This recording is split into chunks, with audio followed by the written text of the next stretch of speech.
Assalamu alaikum, dear viewers. You're watching Rise CSS YouTube channel and I'm Zahir. आज के lecture में हम लोग पार्ट्स ऑफ स्पीच जो है उसकी जो फोर्थ काइंड है उसको डिस्कस करेंगे और वो है वर्ब. ठीक है, सबसे पहले सवाल ये है कि वर्ब होता क्या है. वर्ब जो होता है इट डिस्क्राइब द एक्शन, यानी जो भी काम होता है वर्ब उसको डिस्क्राइब करता है. For example she कुक्स food. अब नाउन जो है कौन सा काम कर रहा है, यानी वो कुकिंग कर रहा है. कुक्स यानी वो खाना पका रही है. शी कुक्स फूड, वो खाना पका रही है. ठीक है, सो नाउन के अबाउट हमें जो इन्फॉर्मेशन मिलती है वो हमें नाउन या प्रोनाउन के अबाउट वो हमें वर्ब से मिलती है. कैसे हमें एक्शन का पता चल जाता है कि नाउन कौन सा एक्शन है कर रहा है. सो यहाँ पे नाउन का काम है noun describe the action. Describe mean किसी चीज़ की वजाहत करना.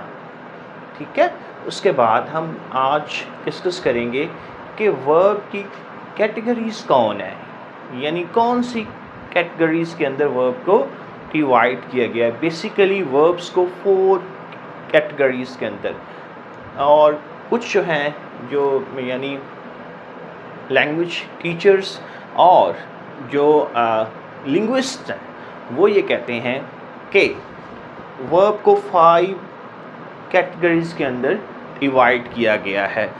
ऐसे ही जैसे ओल्ड इंग्लिश के अंदर पार्ट्स ऑफ स्पीच 8 थे और बाद में फिर मॉडर्न इंग्लिश के अंदर पार्ट्स ऑफ स्पीच जो है वो 9 है.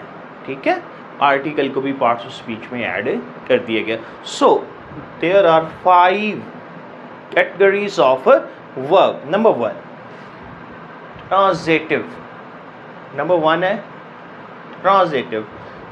ट्रांजिटिव जो है ये एक ऐसी वर्ब है, ये उस वक़्त कंप्लीट नहीं होती जब तक ऑब्जेक्ट ना हो. यानी सेंटेंस मुकम्मल करने के लिए इस वर्ब के आगे ऑब्जेक्ट होना इम्पॉर्टेंट है. कैसे? Requires an object. Transitive verb requires an object, यानी जब तक आपके पास ऑब्जेक्ट नहीं है आपका सेंटेंस कंप्लीट नहीं होगा. अब देखें कैसे. She कुक्स food.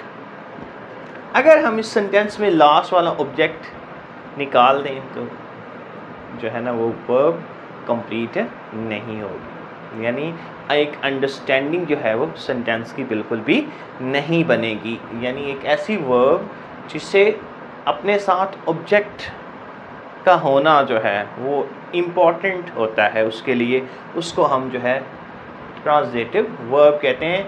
It requires an object. उसके बाद है जी इन ट्रांजिटिव. ये ऐसी वर्ब होती है, यानी वर्ब की ये वो कैटेगरी है.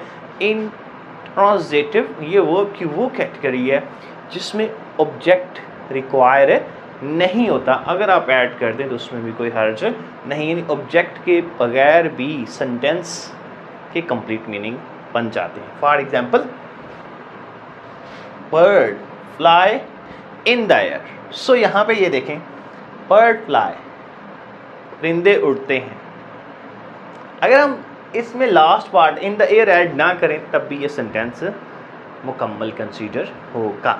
सो इन ट्रांजिटिव को ऑब्जेक्ट रिक्वायर नहीं होता, ट्रांजिटिव में ऑब्जेक्ट रिक्वायर होता है. नंबर 3 है कॉपुलेटिव. कॉपुलेटिव जो है ये कौन सा काम करती है. कॉपुलेटिव जो है वो सब्जेक्ट और कंप्लीमेंट जो है, सब्जेक्ट और कंप्लीमेंट उनके दरमियान एक लिंक पैदा करने की कोशिश करती है, यानी उनके दरमियान लिंक पैदा करती. कैसे? He is a doctor. सो ही है जी सब्जेक्ट, डॉक्टर है कंप्लीमेंट, यानी वो कौन सा काम करता है, कंप्लीमेंट है. ठीक है, उसके अंदर कौन सी एबिलिटी, उसका प्रोफेशन कौन सा. सो यहाँ पे इस जो है ये एक कोपोलेटिव जो है वो वर्ब है. नंबर 4 स्टैटिक स्टैटिक जो है, स्टैटिक में आप ये देखें कि कोई चीज़ रुक जाए, वो चीज़ जिसके अंदर आप मज़ीद तब्दीली ना कर सकें, ठीक है, उसको कहते हैं। यानी कुछ वर्ब्स ऐसी होती हैं, कुछ वर्ब्स ऐसी होती हैं कि वो स्ट्रिक्ट होती हैं कि आप उनके साथ आईएनजी की फॉर्म ऐड नहीं कर सकते। फॉर एग्ज़ाम्पल कि वो प्रोग्रेसिव नहीं होती, उनके अंदर एक जो है, आप क्या कह लें कि आप उनके अंदर शिद्दत नहीं लेके आ सकते, आप उन्हें चेंज नहीं कर सकते, आप जो है उनके साथ कोई इजाफी वर्ड्स ऐड नहीं कर सकते, उनके अंदर ही एक आधा लेटर चेंज करके आप उसे नई फॉर्म के अंदर कन्वर्ट कर सकते हैं। How she was knowing the facts. अब हम यहाँ पे हमें तो ये जो एक सेंटेंस है बिल्कुल ठीक लग रहा है, शी आ गया, उसके बाद हेल्पिंग वर्ब आ गया, उसके बाद नोइंग, यानी हम कहते हैं जब वाज आ गया तो साथ आईएनजी आ गया, ठीक है जी।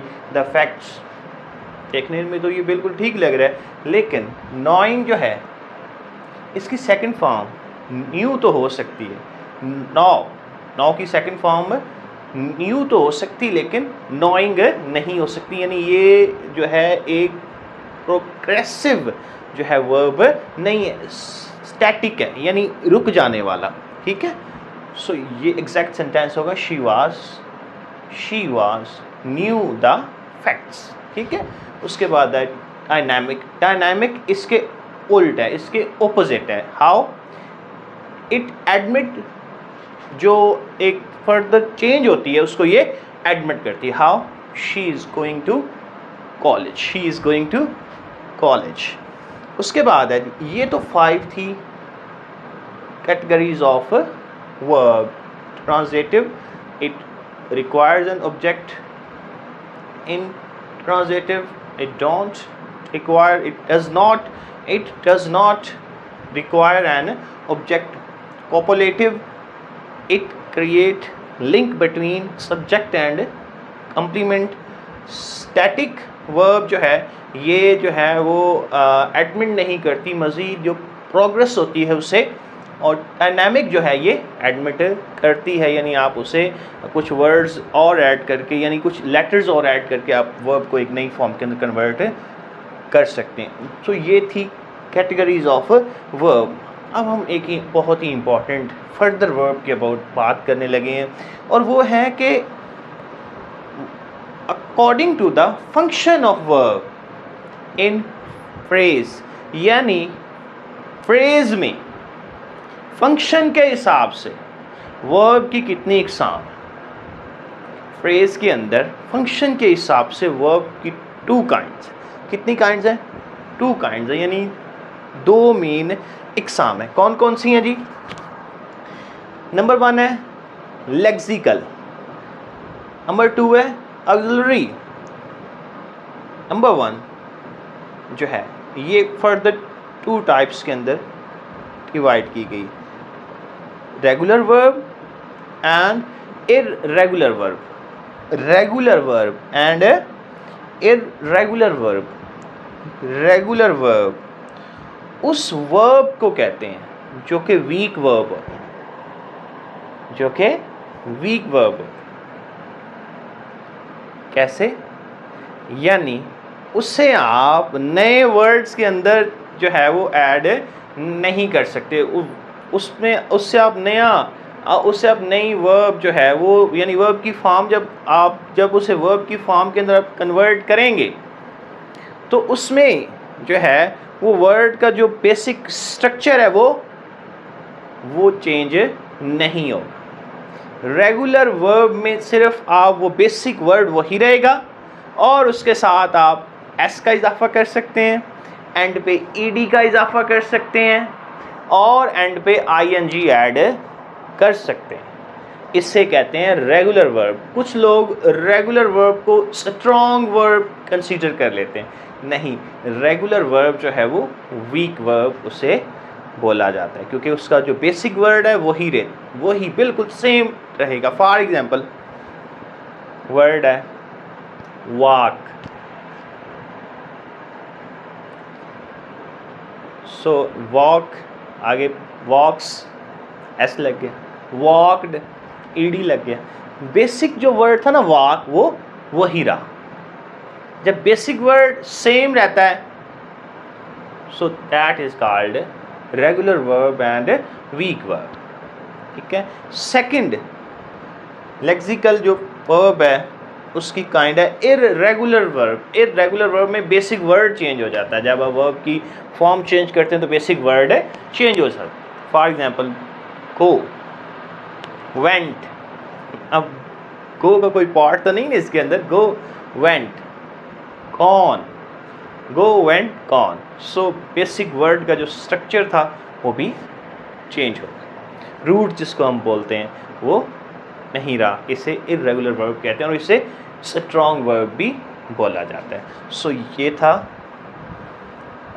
एक्सिकल वर्ब। ठीक है,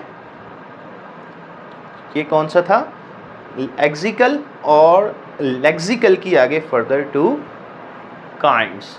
लेक्सिकल और लेक्सिकल की further two kinds, regular verb and irregular verb.